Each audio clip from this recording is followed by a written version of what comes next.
Présente la paracha Playmo, la paracha expliquée et commentée avec des Playmobil, en partenariat avec Picnicole, fournisseur officiel de Playmobil trop cool. Bonjour, je m'appelle Charlotte et cette semaine je vais vous parler de la paracha Vaetranan. Et parce que c'est plus marrant, vous entendrez aussi les voix de Léonore et Esther. Ok, alors on en est à la deuxième paracha du 5e livre de la Torah qui s'appelle Dvarim en hébreu et Deutéronome en français. Au début de ce livre, on est 5 semaines avant la mort de Moshe, vraiment vers la fin des presque 40 ans d'exode dans le désert après la sortie d'Égypte. Ok, et alors, elle parle de quoi cette paracha Vaetranan? Oulala, quelle envie d'apprendre, mais ça arrive. Vaetranan, déjà, ça veut dire quoi? Alors, ça vient de la racine Hanan, qui veut dire grâce, pitié.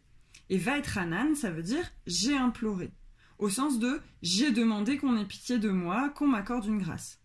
C'est dans le 23e passouk du chapitre 3 de Dvarim, là où commence la paracha Vaetranan. C'est écrit « J'ai imploré Hachem à cette époque » et c'est Moshe qui parle. Salut, c'est moi Moshe. Alors c'est Moshe qui parle et qui nous rappelle qu'il a imploré Hachem pour qu'il le laisse voir le bon pays qui est de l'autre côté du Jourdain. Et que Hachem en gros a répondu « Ouais, ça va bien, ouais, je t'ai dit non, c'est non, tu n'iras pas de l'autre côté du Jourdain ». C'est Yehoshua qui mènera le peuple en terre promise. Trop la classe, le bandana de Yehoshua. On se fait un check? Bon, ensuite, sans transition, c'est le début du chapitre 4. Chapitre 4. Où Moshe continue à parler au peuple et à leur dire que Hachem a donné des commandements et que dans ces commandements, rien ne manque et il n'y a rien en trop. Normal, c'est parfait, c'est l'œuvre d'Hachem. Je vous ai enseigné des décrets et des jugements comme me l'a ordonné Hachem mon Dieu pour agir ainsi au sein du pays où vous vous rendez pour en prendre possession. Vous les garderez en vous et vous les garderez en vous et vous les mettrez en pratique. Vous le garderez et vous les mettrez en pratique. Oh d'accord. Car c'est votre sagesse et votre intelligence aux yeux des peuples qui entendront tous ces décrets et diront « Assurément, c'est un peuple sage et intelligent, cette grande nation. » Bon, et Moshe continue en disant combien c'est la classe, clairement, il faut le reconnaître, d'être un peuple entier choisi par Hachem pour être proche de lui. Et il dit aussi « Seulement prends garde à toi et garde ton âme avec soin, de peur que tu n'oublies les choses qu'ont vues tes yeux et de peur qu'elles ne s'échappent de ton cœur tous les jours de ta vie et fais-les connaître à tes enfants. » Ils sont où les enfants? Ah, les voilà. Wouh! Et aux enfants de tes enfants. Mais des enfants, ça peut pas avoir des enfants. Mais quand les enfants seront grands, ils et elles auront aussi des enfants, tu vois? Ah oui, d'accord, c'est plus clair. C'est bon, je peux continuer? Oui. Hachem m'a dit, rassemble le peuple pour moi, et je leur ferai entendre mes paroles afin qu'ils apprennent à me craindre tous les jours qu'ils vivent sur la terre, et ils enseigneront à leurs enfants. Oui, trop bien! Vous vous êtes approchés et vous vous êtes tenus au pied de la montagne. Et la montagne était embrasée de feu jusqu'au cœur des cieux, obscurité, nuées et nuages épais. Oh,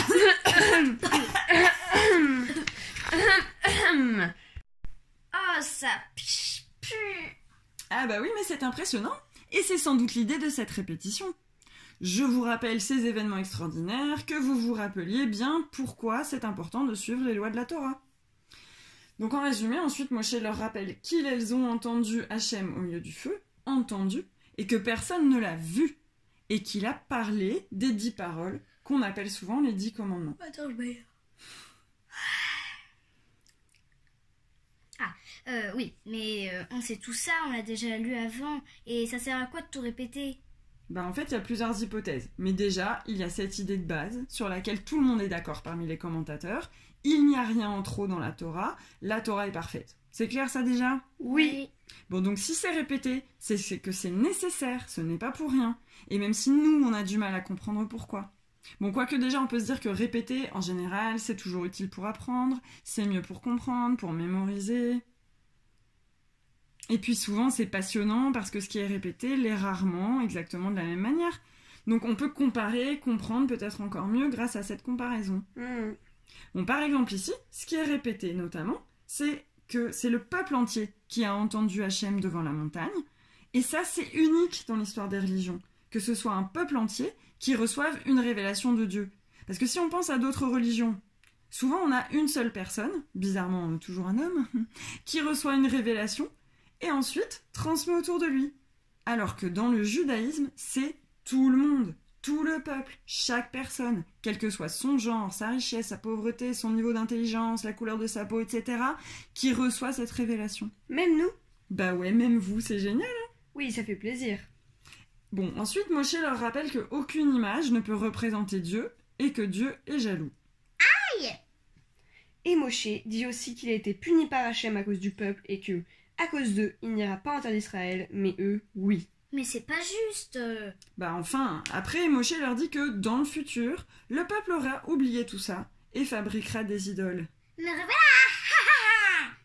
Et que c'est à cause de ça que le peuple juif sera en exil. Et à partir de là, le peuple cherchera et trouvera Hachem, à la condition de le chercher comment, à votre avis? De tout ton cœur et de toute ton âme. Il est pas fâché, Dieu?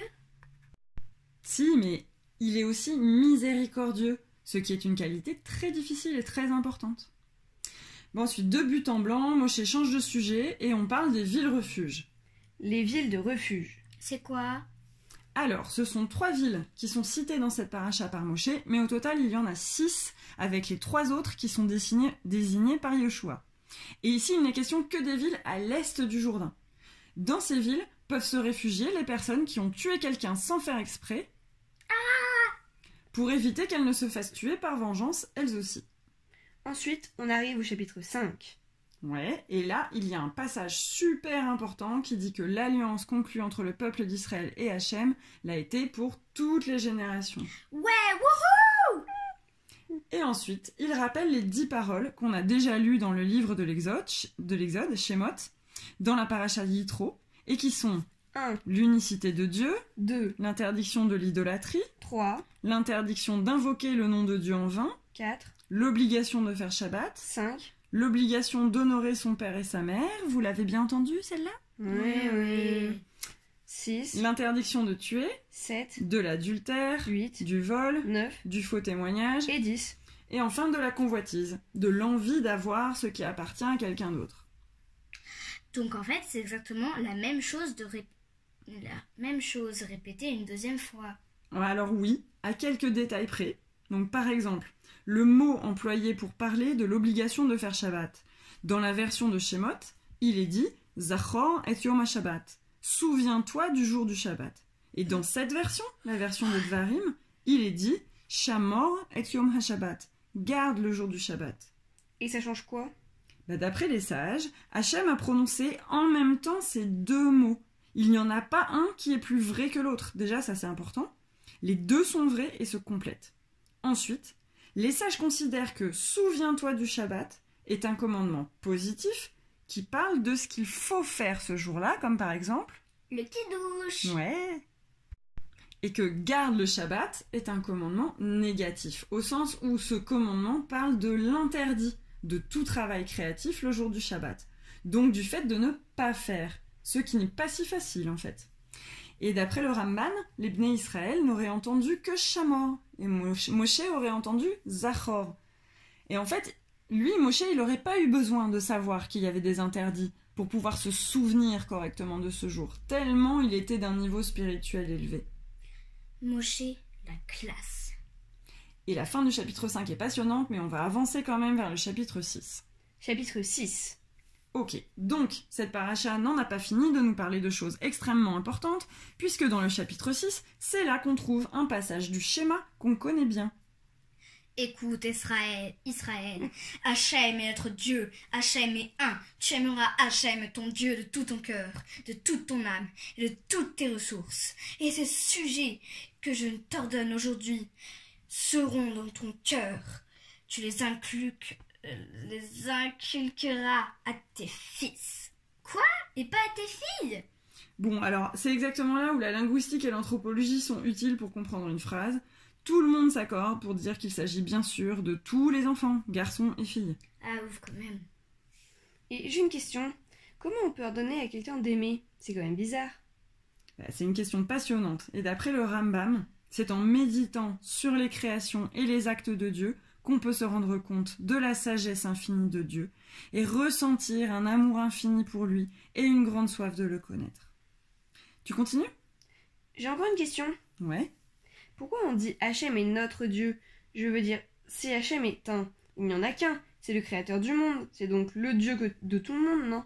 Même les non-juifs, s'ils disent qu'ils croient en Dieu, c'est forcément le même, c'est logique. Bah, c'est parfaitement logique.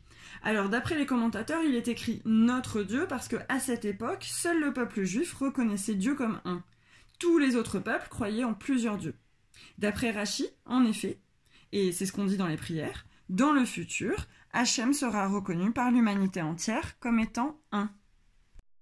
Ok, tu les inculqueras à tes enfants et tu t'en entretiendras quand tu seras assis dans ta maison, quand tu iras en chemin, quand tu te coucheras et quand tu te lèveras. Tout le temps on est réveillé, quoi? Bah ouais, en gros, c'est ça. Bon, ensuite, il y a le rappel, à nouveau, de la sortie d'Égypte, de la filiation de toute l'histoire du peuple juif. Et puis, on arrive au chapitre 7. Chapitre 7. Alors, le chapitre 7, c'est un peu moins pacifique. En gros, c'est pour nous rappeler de ne pas se faire pote avec n'importe qui et de bien continuer à se marier entre nous pour éviter de finir idolâtre, parce que ça, Hachem, il n'aime pas. Bon, par contre, on nous rappelle qu'Hachem nous a choisis parce qu'il nous aime, et ça fait du bien. C'est tout? Oui, enfin bon, on nous a dit qu'on avait 10 minutes, hein, donc on fait ce qu'on peut. Si tu veux, on continue à étudier, mais d'abord, on dit au revoir à tout le monde. Au revoir! À la prochaine fois! Et Shabbat Shalom!